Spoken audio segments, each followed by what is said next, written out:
दुनिया के हर कोने में छिपे हैं कुछ राज, कुछ कहानियां जो कभी समझ से बाहर थी। लेकिन हम उन राजों को ढूंढने आए हैं जहां अंधेरा कभी खत्म नहीं होता। स्वागत है डायनामिक डार्क में। स्वागत है एक नए हॉरर एपिसोड में। स्वागत है एपिसोड 11 में। नई कहानियां, नया हफ्ता, नया डर। आज हम 3 कहानियां सुनेंगे। पहली कहानी है हर हॉरिफिक इनहेरिटेंस या उसकी भयावह विरासत। दूसरी कहानी है टूर फॉर द डेड या मृतकों के लिए यात्रा। तीसरी कहानी है मिस्टर मिलनर्स गोस्ट स्टोरी या श्री मिलानर की भूत की कहानी। आज की पहली कहानी है हर हॉरिफिक इनहेरिटेंस। लिफाफा मोटा था, क्रीम रंग का, और मेरे नाम पर लिखा था एक अजीब अनजाने हस्ताक्षर में। वो दिन एक आम सा मंगलवार था। बारिश की बूंदें खिड़कियों पर तापक रही थी और घर में गीले कपड़ों की बू थी। मैंने लिफाफा उठाया, हाथ थोड़ा कांप रहे थे। अंदर से हल्की सी गुनगुनाहट सुनाई दी, जैसे पुरानी यादें टेर रही हो। लिफाफा खोलते ही ठंडी बेजान हवा मेरे चेहरे पर लगी। अंदर एक पत्र था, पर कोई शब्द नहीं, सिर्फ अजीब नक्श, जैसे कोई राज लिख रहा हो। बारिश तेज तापक रही थी और खिड़कियों के पार अंधेरा गहरा हो रहा था। मैं पत्र उठाया और देखा। क्या ये सच में मेरा नाम था या कोई और छुप गया था? दिल तेज धड़कने लगा। घर के कोने से हल्की सी आवाज आई, जैसे कोई मुझे देख रहा हो। पीछे मुड़कर देखा, सिर्फ छाया थी। हर बूंद जो खिड़की से गिरती वो एक नई कहानी सुनती, या शायद बोर ने। पत्र को पकड़कर पढ़ना शुरू किया और हल्की सी खिड़की का खटकना सुनाई दिया। मैंने सोचा शायद बारिश का शोर है, पर आवाज जैसे मेरे नाम की गूंज कर रही हो। घर का हर कोने अंधेरा लग रहा था और हर शैडो एक नई शक्ल में बदल रही थी। मेरा दिल तेज धड़क रहा था और बारिश की बूंदें मेरे साथ खेल रही थी। पत्र के नक्श और हवा का रिदम बन गया, जैसे कोई मुझे दूर से बुला रहा हो। फिर पत्र देखा और खिड़की पर छाया से एक झलक दिख गई, जो तुरंत गायब हो गई। पीछे मुड़कर देखा, सिर्फ शैडो और बारिश थी। पर एक बात पक्की थी, कुछ इस घर में था जो सिर्फ मुझे देख रहा था। लिली चिपके फोर्मिका टेबल पर बिना सुर के एक अजीब सी धुन गुनगुनते हुए रंग भर रही थी। मैंने लिफाफा खोला, सोचा शायद कोई बिल या पिज्जा शॉप का फ्लायर होगा। पर जैसे ही मैंने देखा, कुछ अजीब सा लगने लगा। लिली की आंखें कभी कभी उठकर मुझे देख रही थी, फिर तुरंत अपनी कलरिंग में लौट जाती। उसकी कलरिंग पेज पर एक हल्की सी शैडो दिख रही थी, धीरे धीरे बढ़ रही थी। मैंने सोचा शायद मेरा दिमाग ज्यादा सोच रहा है, पर हवा में हल्की सी चिल फील हो रही थी। बारिश की बूंदें खिड़कियों पर तापक रही थी और रूम में हल्की सी गुनगुनाहट गूंज रही थी। मैंने पत्र उठाया और देखा, अंदर सिर्फ हल्की सी खुशबू थी, पुरानी कागज की, जो मुझे अजीब सी यादों में ले जा रही थी। लिली की हर मूवमेंट सस्पेंस क्रिएट कर रही थी। हर रंग का स्ट्रोक जैसे कहानी का हिस्सा बनता और शैडो धीरे धीरे क्लियर हो रहा था। मैंने सोचा शायद ये सिर्फ मेरा इमेजिनेशन है, पर रूम की हर शैडो जैसे जिंदा हो गई थी। मैं धीरे सांस लेते हुए देखता रहा और लिली के गुनगुनते सुर के साथ रूम में हल्की अजीब रिदम बन गई। शैडो पेज पर अब थोड़ा और डिस्टिंक्ट हो गया, जैसे कोई चेहरा मुझे देख रहा हो। और लिली बस रंग भर रही थी, बिना शब्द के। मैंने लिफाफा दोबारा देखा और रूम की हर छाया और शैडो से समझ गया, कुछ इस रूम में था जो सिर्फ मुझे देख रहा था।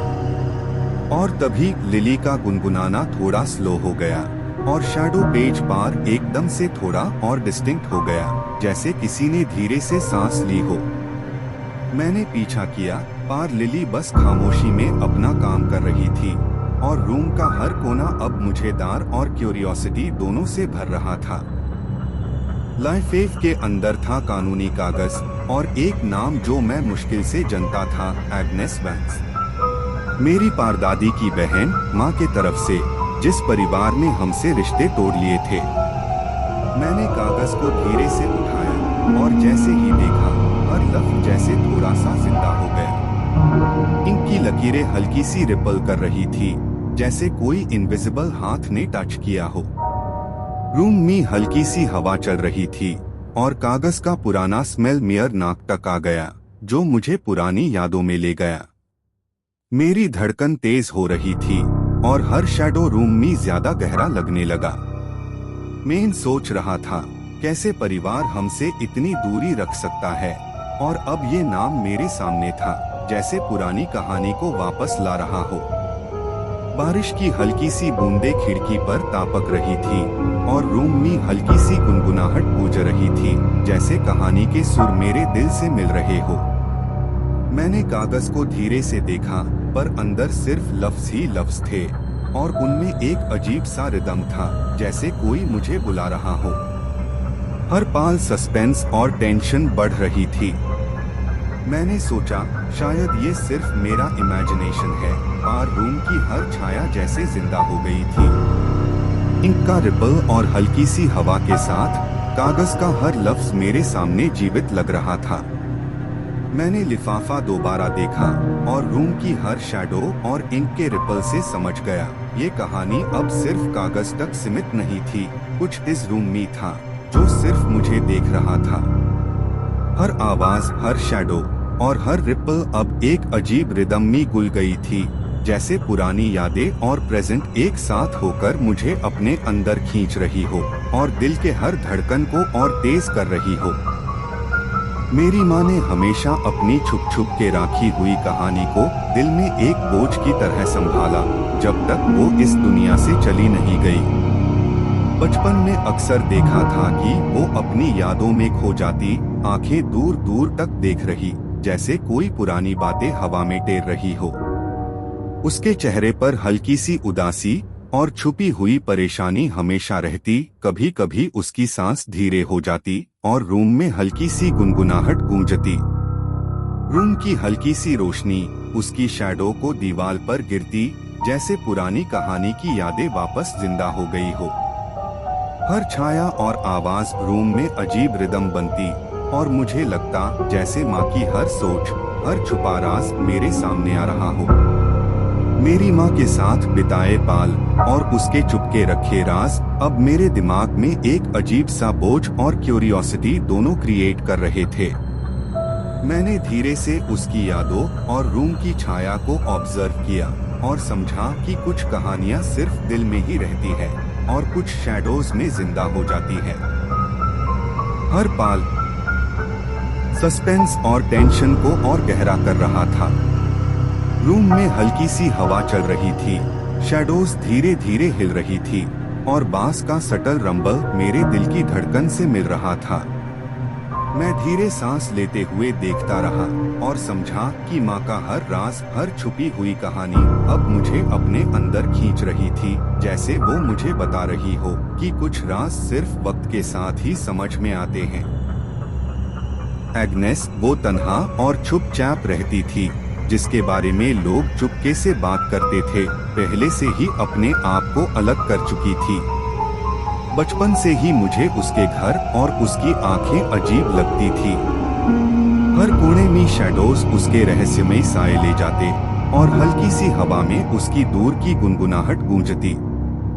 लोग कहते थे कि एग्नेस के घर में कभी कोई जाता नहीं, पर उसकी खिड़कियों से कभी कभी हल्की सी रोशनी और एक अधूरा सा चेहरा दिखता। मैंने सोचा शायद मेरा इमेजिनेशन है, और रूम की हर छाया मुझे बुलाने लगी। उसके घर का ओवरग्रोन यार्ड और पुराना विक्टोरियन स्ट्रक्चर जैसे कोई पुरानी कहानी को छुपाए बैठा हो। हर एक वाइंड का शोर और हल्की क्रीकिंग, जैसे एग्नेस खुद मुझे वार्न कर रही हो कि कुछ राज सिर्फ दूर से देखा जा सकता है। मैंने धीरे से पीछे मुड़कर देखा, शैडोज और फॉग और एक बार एटिक विंडो में एक पेल फेस की झलक जो ट्यूरेंट गायब हो गई। पर टेंशन और सस्पेंस रूम में अब भी जिंदा थी। हर पाल पिच हल्की सी गिरती और ओमिनस फीलिंग गहरा होता गया। मैंने समझा एग्नेस का तन्हापन और वो चुपचाप रहते हुए जो राज रखती थी अब मेरे सामने स्लोली अनफोल्ड हो रहे थे। और अब अस लाइफेफ ने मेरी जिंदगी में एक नई कहानी शुरू कर दी थी, एक कहानी जो मेरे भूत मेरी रूह से जुड़ी थी।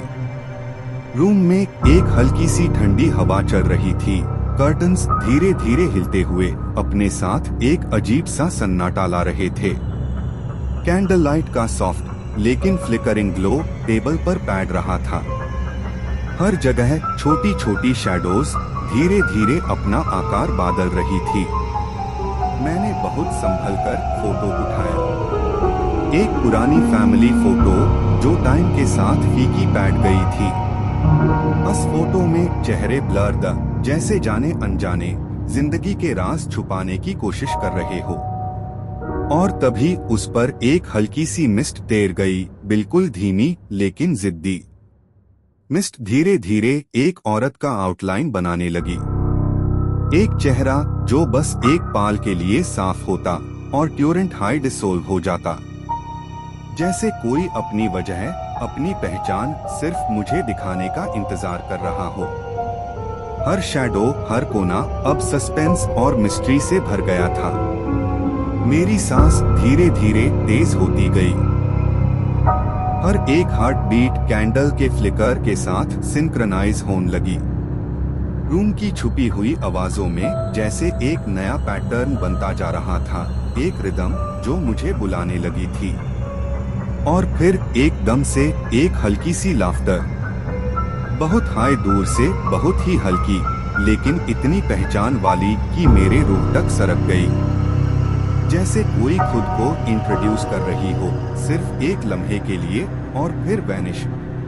मैंने फोटो वापस टेबल पर रखा। कैंडल का फ्लेम धीरे से हिलने लगा और मुझे तब एहसास हुआ कि अब मेरा जिंदगी सिर्फ मेरी नहीं रही। अब ये राज, ये कहानी, ये साया, सब कुछ मेरी रूह का हिस्सा बन चुका था। आज की दूसरी कहानी है टूर फॉर द डे। आंखों के पर्दे के पीछे गहरी और अंधेरी सियाही में ही मुझे सुकून मिलता है। जैसे हर रोशनी, हर आवाज, हर तस्वीर सब मुझे धोखा देते हैं। पर अंधेरा, अंधेरा कभी झूठ नहीं बोलता। अंधेरा सिर्फ सच बोलता है। वो बोझ जो मेरी आंखों के पीछे दबा रहता था, हर दिन, हर रात धीरे धीरे मेरी रूह को घुटने पे मजबूर करता था। लेकिन जैसे ही मैं अपनी पलकें बंद करता, वो वजन हल्का पैट जाता। जैसे अंधेरे ने मुझे अपनी गोद में समेट लिया हो, एक पुरानी माँ की तरह जो बस चुपचाप मुझे थामे रखती है। कंधों पर से वजन कुछ कम हो जाता है, सांस थोड़ी आसान हो जाती है और दिल की धड़कनें थोड़ी और ज्यादा सुनाई देने लगती है। हर धड़कन एक नई कहानी सुनती है, एक नई तस्वीर दिखाती है, एक नई दार से मुलाकात करवाती है। और यही इस पुराने असाइलम के गराज में मैं अपने आप को शांत महसूस करता हूँ। ये जगह जमीन पर बिखी हुई पुरानी चैनों से लेकर दीवारों पर चिपकी हुई सीपेज तक अपने अंदर एक अजीब कहानी रखती है। हर कोने से एक हल्की सी सरगुशी निकलती है, जैसे पुरानी रूहों की बातें अभी भी हवा में घूम रही हो। कभी लगता है कोई पीछे से देख रहा है, पर पलट कर देखो तो सिर्फ हवा चलती है। मिट्टी की खुशबू, लोहे की जंग और हवा में घूमती हुई हल्की सी धुंध सब मिलकर एक अजीब तस्वीर बनते हैं। मैं हर दिन यहाँ आता हूँ सिर्फ देखने के लिए कि आज अंधेरा मुझे क्या बताता है। क्योंकि ये गराज सिर्फ एक कमरा नहीं, एक राज है, जहाँ अंधेरा सिर्फ अंधेरा नहीं बल्कि एक जिंदा चीज है जो मुझे देख रहा है, मुझे समझ रहा है और शायद धीरे धीरे मुझे अपना एक हिस्सा बना रहा है। इस सुकून में एक खौफ है, और इस खौफ में ही मेरी शांति छुपी है। एक ऐसी शांति जो सिर्फ टूर फॉर द डेड के इस अंधेरे में ही मिलती है। स्टैंड आवाज एक कमजोर डारपोक फुसफुसाहट है। उसमें एक अजीब सी घबराहट है, जैसे कोई अपने खुद के ही दार से लड़ रहा हो। अंधेरा इतना गहरा है कि मैं अपने हाथ को भी सिर्फ एक धुंधले साए की तरह महसूस कर पाता हूँ। उस पाल मुझे लगता है जैसे कोई मेरे पास ही है, कोई जिसका सांस लेने का अंदाज भी इस ठंडे कमरे की हवा को तोड़ रहा हो। हर सांस एक हल्की सी गूंज बनकर मेरे कानों तक पहुँचती है। मैं यहाँ हूँ, मैं धीमी अंदर से उठी हुई आवाज में जवाब देता हूँ। ये आवाज मेरी अपनी भी लगती है और पराई भी, जैसे मैं अंधेरों से उबरकर दोबारा जिंदा हो रहा हूँ, लेकिन किसी और रूप में। चारों तरफ खामोशी है, पार अस खामोशी में भी एक तेज गूंज छुपी है। दीवार की दरारों से आने वाली ठंडी हवा मेरे जिस्म को छेड़ती है और लगता है जैसे हर कोने में कोई छुपी हुई आंख मुझे गोह रही हो। मेरी पैरों के नीचे पुराने लकड़ी के तख्त की करहटी हुई आवाज गुजरती है, और वो हर कदम पर मुझे याद दिलाती है कि मैं अकेला नहीं हूँ। फिर वो उसकुसाहट दोबारा होती है, इस बार थोड़ी ज्यादा स्पष्ट, थोड़ी और करीब, जैसे किसी ने मेरे कान के बिल्कुल पास आकर कहा हो, तुम्हारे पीछे कोई है। मेरे रेगन में ठंडक की एक लहर दौड़ जाती है। मैं धीरे से पलटने की हिम्मत करता हूँ, लेकिन सिर्फ अंधेरा ही मिलता है। एक ऐसा अंधेरा जो मुझे निगलने के लिए तैयार बैठा है। और उस अंधेरे के बीच एक ऐसी चीज हिलती है जो इंसान की तरह दिखती है, पर उसकी आंखें इंसान की नहीं है। वो बस मुझे टक रही है, बिना पलके झपकाए, जैसे मेरा इंतजार कर रही हो। मेरी आंखें धीरे धीरे खुलती हैं। सब कुछ पहले धुंधला था, जैसे अंधेरे की एक झांक आंखों पर चिपक गई हो। हर चीज एक परछाई की तरह हिल रही थी, और फिर धीरे से एक मुरझाया हुआ शक्ल उभार आता है। रेग्गी। उसके होंठों पर ना मुस्कान है, ना गुस्सा, सिर्फ एक खाली बेजान सा चेहरा, जैसे उसके चेहरे पर जिंदगी का रंग कब का धुल चुका हो। उसके हाथ पतले, सेफ, ठंडे, धीरे से मेरी बूट का फीता खोल रहे हैं। हर उंगली जैसे बाफ से तारश कर बनाई गई हो। वो हर नॉट को इस तरह खोलता है जैसे हर धागा उसके लिए एक याद हो। और जैसे ही एक गठ खुलती है, हवा में एक नया बोझ उड़ जाता है। मैं महसूस करता हूँ कि वक्त रुक गया है। मेरे दिल की धड़कन तेज हो जाती है, पर उसके हाथों की रफ्तार वही धीमी, ठंडी और समय से बेपरवाह।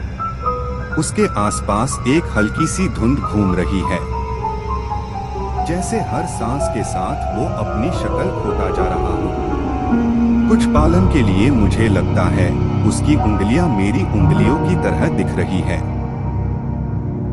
जैसे मैं खुद अपना फीता खोल रहा हूँ, अपने ही पाँव के नीचे से अपने अस्तित्व को आजाद कर रहा हूँ। मैं सांस अंदर खींचता हूँ, और हवा लोहे की खुशबू, पुरानी मिट्टी की बू और किसी पुराने स्खम जैसे सुगंध से भरी हुई है। एक भरी हुई गर्मी जो ठंडी सर्दी की तरह मेरी हड्डियों तक घुस जाती है। और फिर रेग्गी के होंठों से एक हल्की, सिर्फ एक हल्की सी सरगोशी निकलती है। मैं सुनने की कोशिश करता हूँ। उसके लफ्ज हवा में हिलते हैं, टूट जाते हैं और फिर चुप हो जाते हैं। बस एक आवाज का एहसास रह जाता है, जैसे किसी ने आपका नाम लिया हो, लेकिन हवा ने उससे निगल लिया हो। उस पाल मुझे एहसास होता है, ये शक्ल इंसान से ज्यादा एक याद है। एक ऐसी याद जो कभी मर नहीं पाई, जो इस जगह के साथ बंध गई है और अब हमेशा के लिए यही घूमती है। मैं आंखें बंद कर लेता हूँ, और जब खोलता हूँ मुझे लगता है मैं और रेग्गी एक ही सांस ले रहे हैं। उसकी तस्वीर धीरे धीरे मेरे अंदर घुल रही है, जैसे मैं उस याद का हिस्सा बन रहा हूँ। और ये गराज अपनी एक और कहानी मेरे अंदर लिख रहा हो।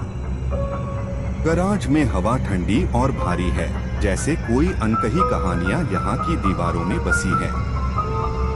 हर चीख, हर आवाज कुछ छुपाए हुए राज के झोंके हैं। मैं धीरे से सांस लेता हूँ और हर एक रोशनी का टुकड़ा, हर एक शैडो कुछ और ही बताता है, जैसे पुरानी रूहों की बातें अभी भी हवा में गूंज रही हो। दीवारों पर चिपकी हुई पुरानी पेंट की छिलके और टूटते हुए शीशे का हल्कपन सब मिलकर एक अजीब तस्वीर बना देते हैं। धूल हवा में तैर रही है और हर थोड़ी देर में हल्की सी दूर की चीख का एको सुनाई देता है, जैसे कोई जिंदा या मुर्दा पुराने राज को छुपाने की कोशिश कर रहा हो। मैं धीरे धीरे गराज के कोने की तरफ देखता हूँ और लगता है कि हर शैडो जिंदा होकर मुझे देख रहा है, जैसे ये जगह सिर्फ देख रही हो पर बोल नहीं रही। हवा का ठंडक और इसमें छुपी हुई कहानियाँ दोनों मिलकर एक अजीब सा सुकून और खौफ का मिक्स क्रिएट कर रही है। पुरानी चैनों की हल्की सी खनक और टूटे हुए शीशे के टुकड़े का हल्का सा गिरना सब मिलकर एक रिदम बनते हैं जो सिर्फ इस जगह के लिए ही है। मैं हर सांस में उस पुरानी मिट्टी की बू और लोहे की जैन महसूस करता हूँ, जैसे गराज का हर कोना एक कहानी का हिस्सा हो। मैं धीरे से एक छोटी सी मूवमेंट देखता हूँ, शैडो की एक हल्की सी हिलती हुई सिलुएट, जैसे कोई मुझे देख रहा हो पर सिर्फ परछाइयों में छुपा हुआ हो। मैं रुकता हूँ, सांस को धीरे से कंट्रोल करता हूँ और हर छोटी सी आवाज को अपने आसपास घूमती महसूस करता हूँ। हवा में हल्की सी धुंध तैर रही है, जिसे मैं अपने हाथों से पार्ट करता हूँ और उस धुंध के पीछे कुछ और चेहरे, कुछ और शैडोज, जैसे पुरानी कहानियाँ मेरे सामने अनफोल्ड हो रही है। हर एक शैडो के पीछे एक नई कहानी, एक पुराना जख्म और एक छुपी हुई याद है। और फिर मैं धीरे से गराज के सबसे दूर कोने में देखता हूँ, वहाँ एक पुरानी चेन लटकती है और हल्की सी हवा के साथ उसका हल्का सा झटका एक अजीब रिदम और सस्पेंस क्रिएट करता है। धूल के ज़रों का हल्का सा घूमना, पुरानी मिट्टी की बू का मिक्स और एक हल्की सी दूर की चीख सब मिलकर एक सिनेमैटिक हॉरर एक्सपीरियंस बना देते हैं। मैं धीरे से सांस लेता हूँ और लगता है जैसे गराज का हर कोना, हर शैडो, हर चेन मुझे देख रहा है, समझ रहा है और शायद धीरे धीरे मुझे अपना एक हिस्सा बना रहा है। इस सुकून और खौफ के बीच हर छुपी हुई कहानी, हर अंधेरा और हर शैडो एक अजीब सा रिदम बनते हैं और मैं बस वहाँ खड़ा धीरे धीरे इस गराज का एक हिस्सा बनता जा रहा हूँ, जैसे अंधेरा खुद मुझे अपनी गोद में ले रहा हो। जब हम आगे बढ़ते हैं, ठंडक और गहरी हो जाती है। सांसों के साथ साथ एक हल्की सी फुसफुसाहट मेरे कण के पास से गुजर जाती है, जैसे कोई पुरानी आवाज जो सिर्फ मर्टिडन के लिए रिजर्व्ड है। हर कदम के साथ मेरा दिल तेज धड़कने लगता है और कॉरिडोर के अंधेरे में शैडोज धीरे धीरे हिलती हैं। अनमेन कुछ जैसे इंसानी रूप ले रहे हो, पर पलक झपकते ही वो फिर धुंधले हो जाते हैं। हवा का हल्का सा झोंका मेरा चेहरा छू जाता है और एक पुरानी मिट्टी की खुशबू, साथ ही लोहे की जैन सब मिलकर एक अजीब सी चुभती हुई ठंडक क्रिएट करते हैं। मैं धीरे से अपनी सांस को कंट्रोल करता हूँ और हर एक छोटी सी मूवमेंट पर नजर रखता हूँ।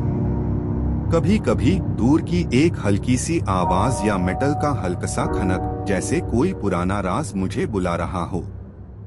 हर एक कदम के बाद मैं रुकता हूँ और कॉरिडोर के हर कोना देखता हूँ। वॉल्स की पीलिंग पेंट, फ्रैक्चर्ड टाइल्स और फ्लोर पर बिखी हुई धूल सब स्लोली मेरी आंखों के सामने अनफोल्ड होते हैं। हर शैडो का हिलना, हर फ्लिकर का चमकना मुझे लगाता है जैसे कॉरिडोर खुद सांस ले रहा हो। और फिर हाथों के आसपास हल्की सी धुंध घूमती है। हर वॉल और फर्श पर कुछ अधूरे चेहरे निकलते हैं, जैसे कोई अनकही कहानियां बस हवा में तैर रही हो। हर एक शैडो, हर एक फ्लिकर मुझे याद दिलाता है कि ये जगह सिर्फ देख नहीं रही, वो सुन रही है और शायद धीरे धीरे अपना एक हिस्सा बना रही है। हर कदम के साथ मुझे लगता है कि मैं इस कॉरिडोर के साथ स्लोली मेल्ट हो रहा हूँ, जैसे हर शैडो, हर धुंध और हर पुरानी चीज मेरी रूह का हिस्सा बन रही हो।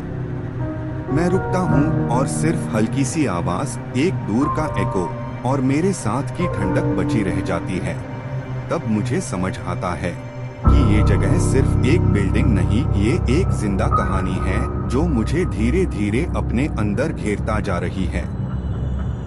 मैं धीरे से आगे बढ़ता हूँ और कॉरिडोर का हर कोना, हर शैडो, हर छुपी हुई चेहरा एक नई कहानी के जैसे मेरे सामने अनफोल्ड होता है और मैं बस वहाँ खड़ा होकर धीरे धीरे इस कॉरिडोर का एक हिस्सा बनता हूँ, जैसे अंधेरा खुद मुझे अपनी गोद में ले रहा हो। ये जगह सिर्फ पुरानी इमारत नहीं बल्कि आत्माओं का घर है। जो यहाँ आए हैं वो अपने साथ कहानियां ले आए और हम उन कहानियों के बीच से गुजरते हैं जहाँ जिंदा और मुर्दा के बीच का फासला धुंधला हो चुका है। हवा धीरे से चल रही है और हर कोना, हर शैडो जैसे अपनी कहानी खुद कहता है। फुटस्टेप्स का हल्का सा एको, पुरानी दीवार की छिलके और हल्की सी धुंध सब मिलकर एक अजीब सा रिदम क्रिएट करते हैं। हर एक साउंड, हर हल्की सी हिलती हुई रूह बस हवा में तैर रही है, जैसे पुरानी कहानियां खुद को मुझे सुनने को बेकरार हो। मैं धीरे से दरवाजे की तरफ बढ़ता हूँ। हर कदम के साथ हवा और भी ठंडी महसूस होती है। दूर के पीछे से हल्की सी रोशनी निकल रही है, जैसे कोई चुपके से मुझे बुलाता हो। सिलुएट्स धीरे धीरे हिल रहे हैं, पर मैं क्लियरली कुछ देख नहीं पा रहा, बस एक अनकही आहट सुन सकता हूँ जो मेरी रूह तक जाती है। हर शैडो, हर हल्की सी हिलती हुई रूह मुझे ये याद दिलाती है कि ये जगह सिर्फ देख नहीं रही, ये सुन रही है, महसूस कर रही है और शायद धीरे धीरे अपना एक हिस्सा बना रही है। हर एक मोमेंट, हर हल्की सी घूमती हुई धुंध मुझे अपनी कहानी के बीच में खींच रही है। और FIR, जैसे ही मैं धीरे से दरवाजे के करीब पहुंचता हूं, हवा में हल्की सी फुसलाहट और दूर से एक फेंट विस्पर, जैसे कोई खुद को इंट्रोड्यूस कर रहा हो, एक आवाज जो सिर्फ इस जगह के लिए रिजर्व है और बस मेरे लिए सुनाई देती है। मैं रुकता हूँ, सांस को धीरे से कंट्रोल करता हूँ और हर एक हार्ट बीट का साउंड, हर एक शैडो की मूवमेंट मुझे ये एहसास दिलाती है कि अब मेरा हर कदम, हर सांस और हर पाल इस जगह के राज का एक हिस्सा बन चुका है। और FIR, दूर के पीछे की रोशनी धीरे धीरे फेड हो जाती है, सब कुछ शांत हो जाता है। बस एक हल्की सी शोर, एक याद और मैं वहाँ खड़ा धीरे धीरे इस पुरानी इमारत का एक हिस्सा बन जाता हूँ। हवा के साथ एक हल्की सी ठंडक मेरे अंदर घुस जाती है और मैं समझ जाता हूँ कि ये जगह अब मेरी कहानी भी सुन रही है। आज की अंतिम कहानी है मिस्टर मिलनर्स गोस्ट स्टोरी। मेयर स्कूल के सबसे पसंदीदा टीचर द ग्राहम मिलनर। 5 साल तक वो मेयर हेड ऑफ ईयर रहे और 9वीं में मुझे रिलीजियस एजुकेशन पढ़ते थे। मेन टैब एक सपनों में खो जाने वाला बच्चा था। ज्यादा टीचर्स की आवाज बस एक सस्त सी गुंज बन जाती थी, पर मिलनर सर अलग थे, बहुत अलग। उनका कदम जैब कॉरिडोर में पड़ता या चॉकबोर्ड पार लिखते वक्त की हल्की सी घंटी का एको, सब मुझे एक अजीब सा सुकून और थोड़ा सा डर दोनों देता। क्लासरूम की पुरानी वुडन बेंचेस, सनलाइट के टुकड़े जो डस्टी विंडोज से अंदर आ रहे होते और चॉक डस्ट की हल्की सी परत, सब मिलकर एक नॉस्टैल्जिक येट स्लाइटली एरी एनवायरनमेंट बनते। मैं धीरे धीरे अपनी सीट पर बैठता और धीरे धीरे महसूस करता कि मिलनर सर की प्रेजेंस सिर्फ एक टीचर की नहीं बल्कि एक कहानी, एक याद, एक जिंदा साया है जो इस क्लासरूम के हर कोने में बसा हुआ है। कुछ लम्हों के लिए मैं बस देखने और सुनने लगता। चौक की हल्की खुराच, बेंचेस की पुरानी खनक और एक हल्की सी रोशनी जो विंडो के टुकड़ों से गिरती है, सब एक रिदम क्रिएट करते हैं, जैसे क्लासरूम अपने आप में एक जिंदा चीज हो। मुझे लगता है जैसे हर एक शैडो, हर एक टुकड़ा डस्ट का और हर एक खामोश आवाज मिलनर सर के साथ मिलकर एक कहानी सुनते हैं। और वो कहानी कभी पुरानी, कभी थोड़ी दरवानी, पर हमेशा दिल छू लेने वाली होती है। और टैब मैं धीरे धीरे समझता हूँ कि ये क्लासरूम सिर्फ एक जगह नहीं, ये एक मेमोरी का घर है। हर छोटा सा ऑब्जेक्ट, हर शैडो और हर आवाज यहाँ की कहानी का एक हिस्सा है। मैं बस वहाँ खड़ा हूँ, धीरे धीरे इस याद का हिस्सा बनता हुआ। उनका कमरा हमेशा अलग लगता था, गर्मी में भी ठंडा। वो ठंडक जो सीधा त्वचा पार महसूस होती है, जैसे हवा में कोई छुपी हुई चीज हो जो सिर्फ मुझे टच करती है। जैसे हर एक रोशनी का टुकड़ा और हर एक शैडो मुझसे छुप के कुछ कहना चाहता हो। और कभी कभी जब सब चुप होता, मुझे कॉरिडोर में कदमों की आहट सुनाई देती, हल्की, धीमी, पर फिर भी इतनी तेज कि मेरी रूह कण तक सुन सकती थी।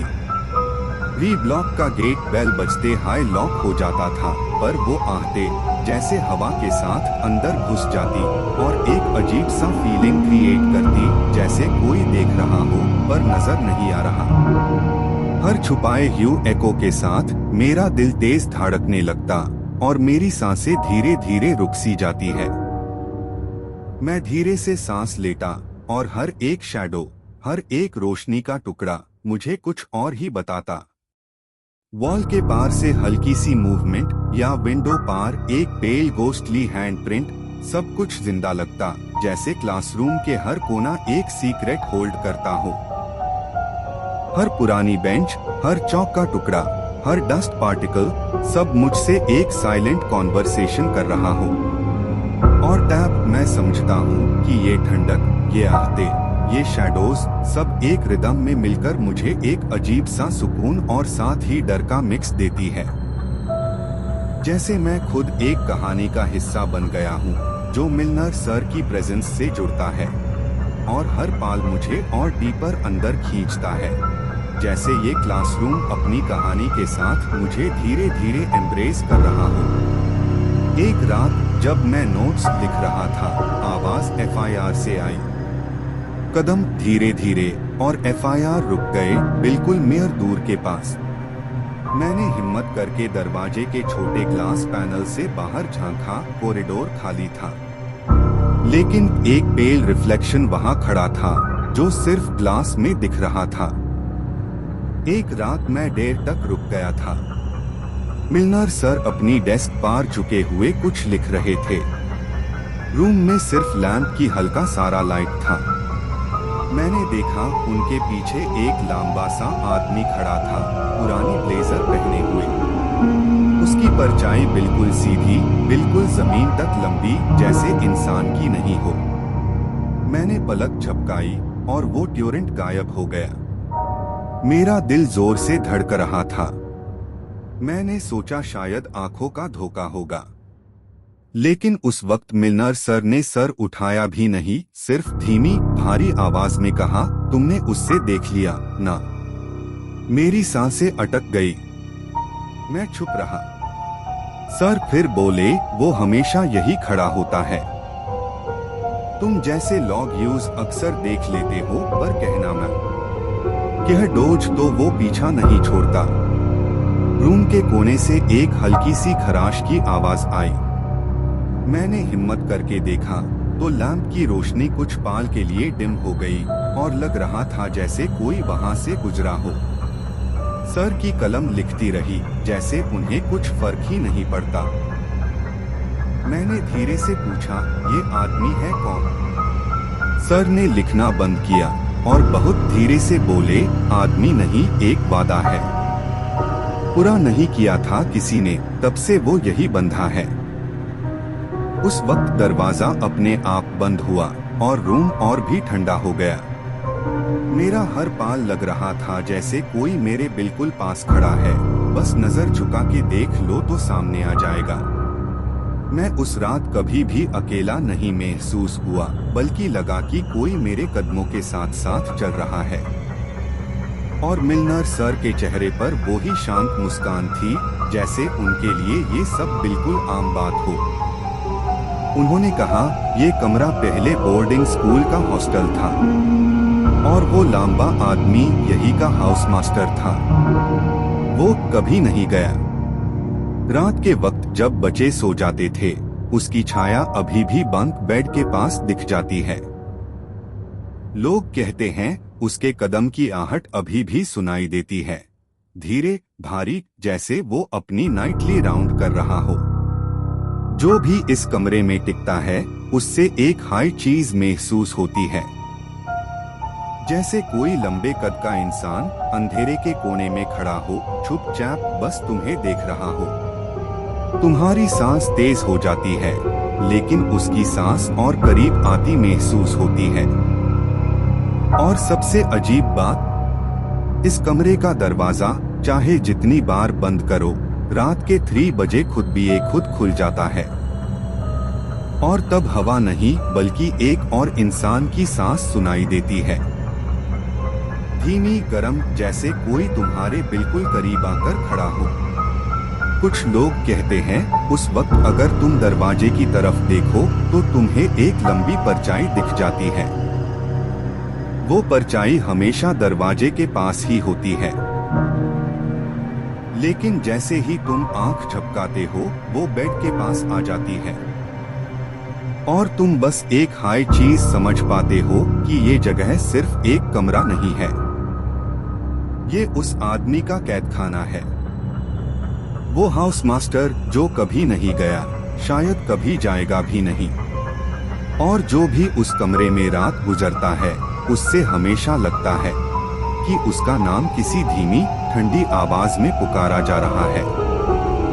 और अगर तुमने एक बार उस आवाज का जवाब दे दिया तो FIR तुम भी वहां के एक हिस्सा बन जाते हो।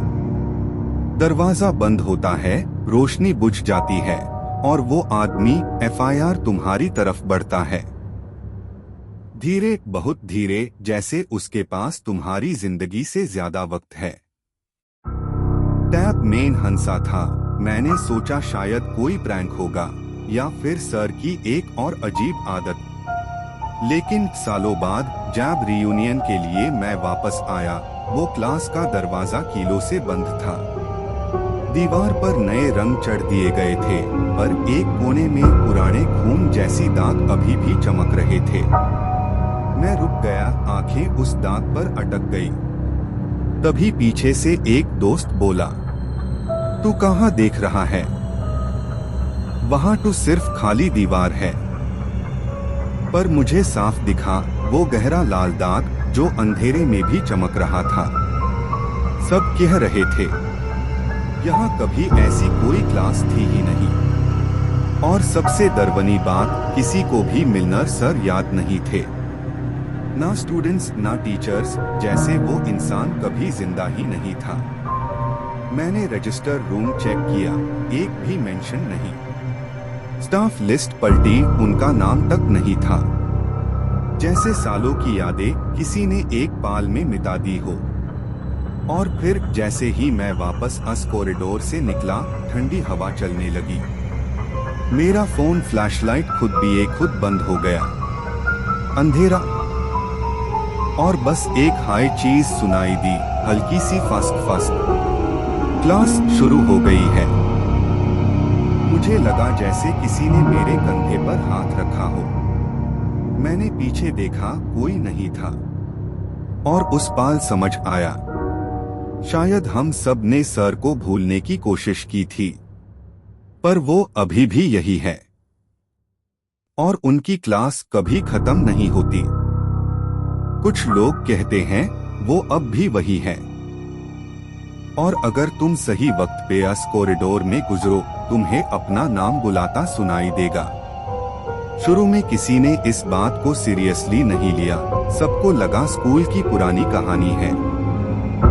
पर जिसने भी उस रात अकेला इस कॉरिडोर में पैर रखा, वापस वही इंसान नहीं रहा। कहता है लोग, जैसे ही तुम अंदर जाते हो, हवा बदल जाती है।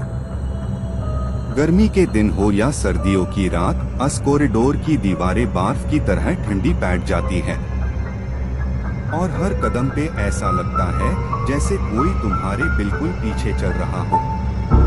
सबसे पहले तुम्हें एक हल्की सी फसफ्यूसाहट सुनाई देगी, एक आवाज जो तुम्हारा नाम ले रही होगी। पहले धीमी, फिर और करीब। कई बार वो आवाज बिल्कुल तुम्हारी ही आवाज लगती है, जैसे तुम अपने आप को ही बुलाते हो। एक लड़का था, राघव। उसने अपने दोस्तों को चैलेंज दिया कि वो कॉरिडोर अकेला पार करेगा। कहते हैं वो अंदर गया, उसने चिल्लाया भी, कोई नहीं है यहाँ। लेकिन उसके बाद उसकी चीख सिर्फ एक पल के लिए सुनाई दी और फिर खामोशी। उस रात के बाद राघव कभी वापस नहीं आया। जो बचा, उसने सिर्फ ये देखा, कॉरिडोर के अंतिम कोने में एक परछाई खड़ी थी। ना पूरी इंसान, ना पूरी परछाई, बस एक अंधेरा जो धीरे धीरे तुम्हारी तरफ बढ़ता है। और सबसे बुरा, वो तुम्हारी तरफ आने के लिए कदम नहीं बढ़ता। उसके आसपास की दीवारें, जमीन खुद उसकी तरफ खींचती चली जाती है, जैसे कॉरिडोर खुद तुम्हें उसके सामने धकेल रहा हो। कुछ लोग कहते हैं, अगर तुम सही वक्त पे इस कॉरिडोर में गुजरो, तुम्हें अपना नाम बुलाता सुनाई देगा। लेकिन अगर तुमने उस आवाज का जवाब दे दिया, तो तुम वापस कभी बाहर नहीं निकल पाओगे, क्योंकि अब तुम्हारी कहानी भी उन्हीं दीवारों में लिख दी जाएगी। ये था end of episode 11 of dynamic dark. अगर आपको ये दरवानी कहानियां पसंद आई हो तो सब्सक्राइब करें, लाइक करें और शेयर करें अपने दोस्तों और अपने परिवार वालों के साथ भी। तब तक के लिए दरवानी कहानियां सुनते रहिए, क्योंकि हम जल्दी वापस लौटेंगे एपिसोड 12 के साथ। नए डर, नए अंधेरे और नए राज लेकर नई 3 कहानियों के साथ डायनामिक डार्क के परिवार का एक खास हिस्सा बनिए।